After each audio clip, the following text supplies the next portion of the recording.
Talk English Podcast. English podcast for learning English.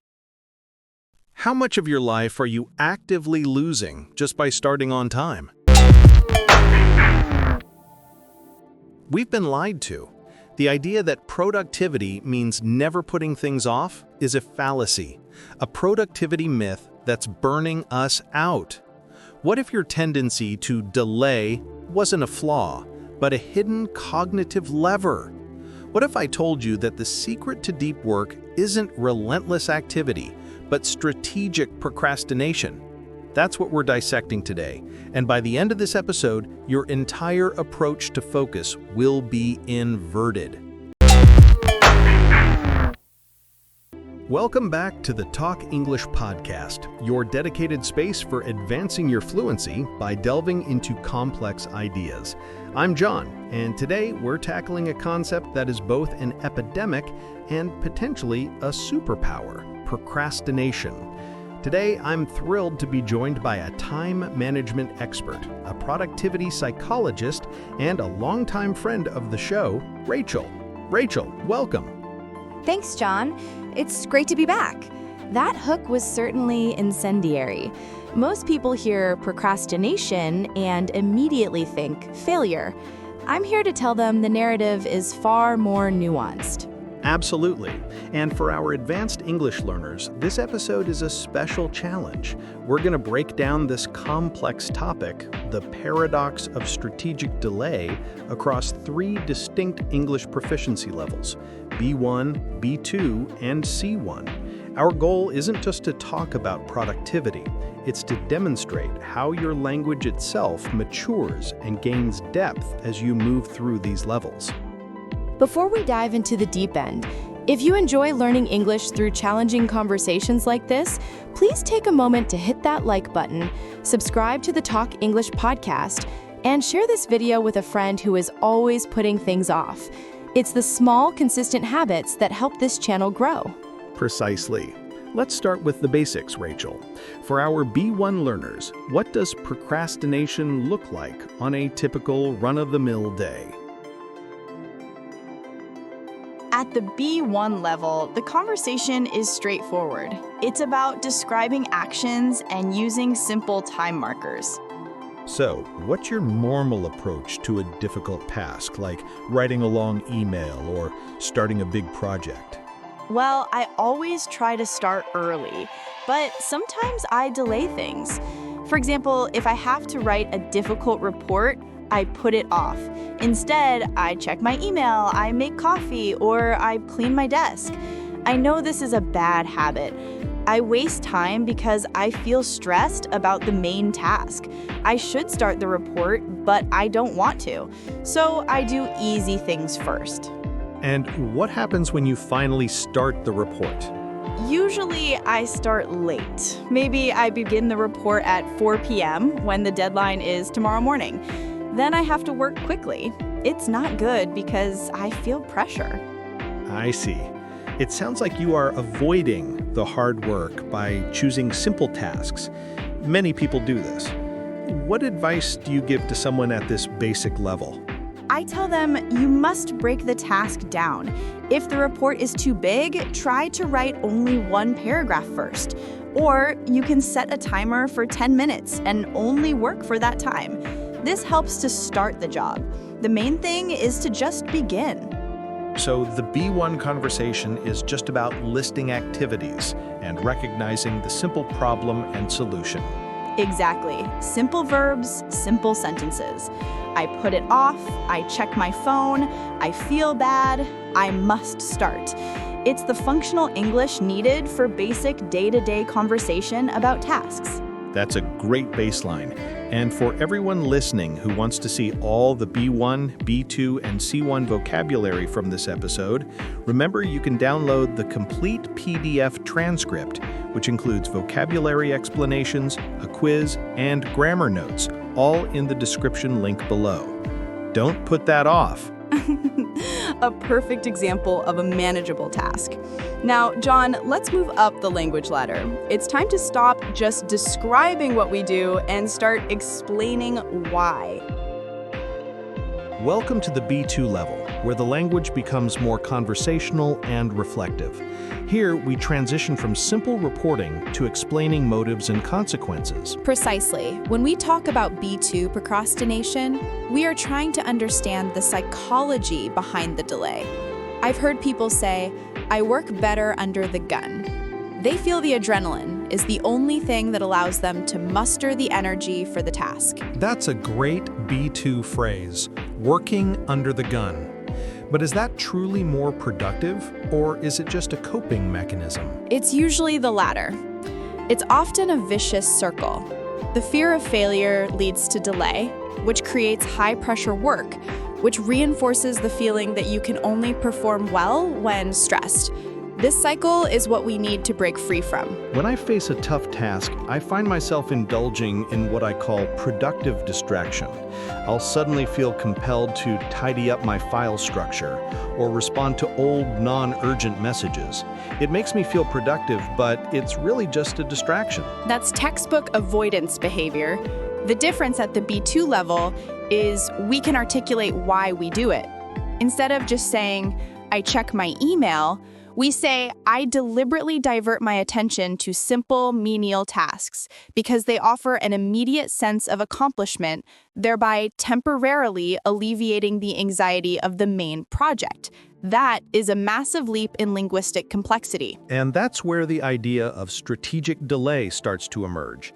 It's not about avoiding work entirely, but about pivoting to something that truly supports the main goal. Exactly. For B2 learners, the language allows them to discuss the elephant in the room, the fact that sometimes your brain needs time to process. If you have a complex problem, sometimes putting it off for a short period, say working on an unrelated easy task, allows your subconscious mind to chew on the data. That's a fantastic insight. Speaking of subconscious work and building resilience, we highly recommend you check out a related video on our channel after this episode, Mindset Habits That Make You Undeniably Resilient, English Fluency Podcast. Building mental resilience is key to managing this productivity paradox. And while you're considering that next watch, let us know in the comments below, what is the one non-urgent task you always use to strategically or accidentally procrastinate? We'd love to read your answers. Also, help us reach more listeners by sharing this episode with your English learning communities. Now, Rachel, let's stop simply discussing this strategy and start philosophizing about it. It's time for the C1 ascent. We have arrived at C1. This is where fluency is no longer about accuracy, but about expression. We're moving beyond techniques and into the existential dimensions of work and delay. Indeed. At this level, procrastination is no longer a time management issue, it is a failure of self-regulation, or, conversely, a profound act of creative incubation. The term strategic procrastination sounds like an oxymoron, but it's a profound concept. It's a powerful paradox. We are talking about intentional latency. The world constantly demands that we operate in a state of perpetual motion, but true productivity, the deep work that moves the needle, often requires a gestation period. Absolutely. We must distinguish between feckless inertia, aimless scrolling that drains the soul, and deliberate intellectual latency. Strategic delay is about selecting a low cognitive load task to serve as intellectual kindling, allowing your focused mind to rest, while your diffuse mind, the source of creativity, takes over. It's about leveraging the bandwidth of the subconscious. I love that. Feckless inertia. It speaks to the feeling of being trapped by technology. This brings us to the concept of the flow state. Do you believe that strategic procrastination can actually prime us for deep, focused work? I do. It is not the avoidance of the difficult task that is the goal, but rather the conscious redirection of energy towards a task that lowers the effective resistance. The key is setting a clear intention for the break. Without intention, delay becomes a default mechanism rather than a leveraged tool. That makes perfect sense. Most people measure their day by the sheer volume of activity, but true efficacy is measured by the quality of a few concentrated hours. For our C1 listeners, what are the linguistic hallmarks of this sophisticated conversation? We use inversion. Only by delaying did I truly begin. And we employ language that is antithetical to the common narrative. We use abstract nouns like bandwidth, effective resistance, and incubation. The simple habit is transformed into a metaphor. The moment of delay becomes the crucible where difficult ideas are forged. We discuss the ephemeral nature of peak focus. The language itself reflects the philosophical depth of the topic. Rachel, you've provided a brilliant linguistic and psychological breakdown. Before we wrap up this C1 section, here's a question for our advanced audience to ponder in the comments.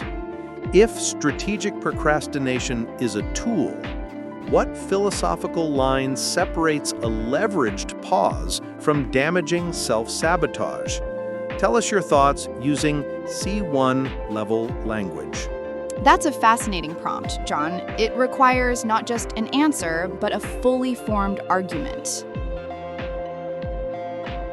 That brings us to the end of our three-level journey, moving from the simple reporting of B1 through the analysis of B2, and finally to the philosophical, abstract expression of C1. The lesson here, for both productivity and English, is that true mastery lies in nuance. Absolutely. At the B1 level, you learn to say, I put off work. At B2, I put off work because the complexity makes me anxious, so I use a quick win to manage the feeling. But at C1, you can articulate the intermittent pause, when strategically deployed, is not a flight from duty, but a necessary condition for achieving cognitive resonance with the task. The simple act of talking about procrastination is, in itself, a powerful lesson in advanced English. It forces you to use subordinate clauses, abstract concepts, and rhetorical inversions, the exact language structures that define C1 fluency. The challenge is to take that C1 expression and use it in your daily life. Stop simplifying your language just because you think it's easier. Embrace the complexity. And here is our final question for all listeners, regardless of your current level. What is one small linguistic habit, one new idiom, one complex structure that you are committing to use in conversation this week to elevate your fluency?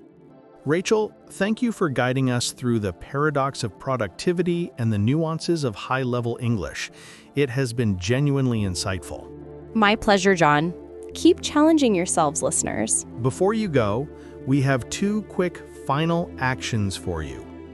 PDF download. We've packed the full transcript, all the C1 vocabulary, plus a quiz and grammar deep dive into a comprehensive PDF. You can download it right now via the link in the description. It's the ultimate study guide for this episode. To continue this journey into focused and productive learning, don't miss our next video, English Podcast. The secret to focus is strategic procrastination, advanced daily habits for fluency. And finally, if this episode has offered you even one valuable phrase, please like, subscribe, and share the Talk English podcast. Your engagement is the fuel that allows us to produce this high-quality, advanced content every week. Thank you for joining us. We'll see you in the next episode of the Talk English podcast. Keep climbing the fluency ladder.